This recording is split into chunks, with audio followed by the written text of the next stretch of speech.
Hello friends, welcome. मेरे इस Indian festival channel पर आपका स्वागत है। और आज हम बात करने जा रहे हैं, कथा कहने जा रहे हैं श्री रामसा पीर बाबा रामदेव जी, लोक देवता बाबा रामदेव जी की।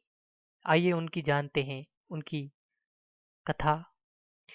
रण सिंह जी तंवर के दो पुत्र थे। एक का नाम धनरूप जी तंवर तथा दूसरे का नाम अजमल जी तंवर था। धनरूप जी तंवर को दो पुत्रियां थी, लाछाबाई एवं सुगनाबाई। अजमल जी तंवर का विवाह जैसलमेर की राजकुमारी मैनादे के साथ हुआ। अजमल जी तंवर पोकरण के राजा बने। उनको कोई संतान नहीं थी। राजा अजमल जी द्वारिकाधीश जी के परम भक्त थे। वे हमेशा राज्य की सुख शांति की मनोकामना से द्वारिका जाते थे। एक बार उनके राज्य में भयंकर अकाल पड़ा। वे राज्य में अच्छी बारिश की मनोकामना लेकर द्वारिका गए। कहते हैं, भगवान द्वारिकाधीश की कृपा से उनके राज्य में बहुत अच्छी बारिश हुई। बारिश होने की अगली सुबह किसान अपने खेतों को जा रहे थे। रास्ते में उनको राजा अजमल जी मिल गए। किसान वापस अपने घरों की तरफ जाने लगे। राजा ने वापस जाने का कारण पूछा तो उन्होंने बताया कि महाराज, आप निसंतान हैं, इसलिए आपके सामने आने से अपशकुन मानकर वे वापस लौट रहे हैं।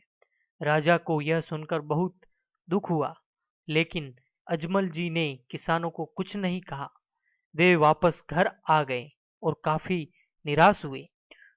उन्होंने संतान प्राप्ति की मनोकामना से द्वारिकाधीश के दर्शन हेतु जाने का निश्चय किया।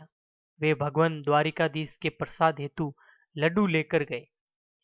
मंदिर में पहुंचकर राजा अजमल जी ने अत्यंत दुखी होकर भगवान द्वारिकाधीश की मूर्ति के सामने अपना सारा दुख कहा। अपना दुखड़ा भगवान को सुनाने के बाद राजा अजमल जी ने बड़ी याचक दृष्टि से भगवान की मूर्ति को देखा। भगवान की मूर्ति हंसती हुई सी देखकर अजमल जी को गुस्सा आ गया और उन्होंने लड्डू फेंका, जो मूर्ति के सिर पर जा लगा। यह सब देखकर मंदिर का पुजारी अजमल जी को पागल समझकर बोला कि भगवान यहाँ नहीं है, भगवान तो समुद्र में सो रहे हैं। अगर आपको उनसे मिलना है तो समुद्र में जाओ। राजा अजमल जी बहुत दुखी होने के कारण पागलपन से समुद्र के किनारे गए और समुद्र में कूद गए। भगवान द्वारिकाधीश ने राजा अजमल को समुद्र में दर्शन दिए और कहा कि वे खुद भादवा की दूज के दिन राजा अजमल के घर पुत्र रूप में आएंगे। राजा अजमल ने देखा कि भगवान के सिर पर पट्टी बंधी हुई थी। राजा अजमल जी ने पूछा, भगवान, आपको ये चोट कैसे लगी? भगवान ने कहा, मेरे एक भोले भक्त ने लड्डू दे मारा। यह सुनकर अजमल जी शर्मिंदा हुए। राजा अजमल जी भगवान से बोले, भगवान, मुझ अज्ञानी को कैसे पता होगा कि आप ही मेरे घर आए हैं? तो भगवान ने कहा, जब मैं तेरे घर आऊंगा तो आंगन में कुमकुम के पैरों के निशान बन जाएंगे। मंदिर का शंख अपने आप बजने लगेगा। राजा अजमल जी खुशी खुशी घर लौटे और रानी को सारी बात बताई।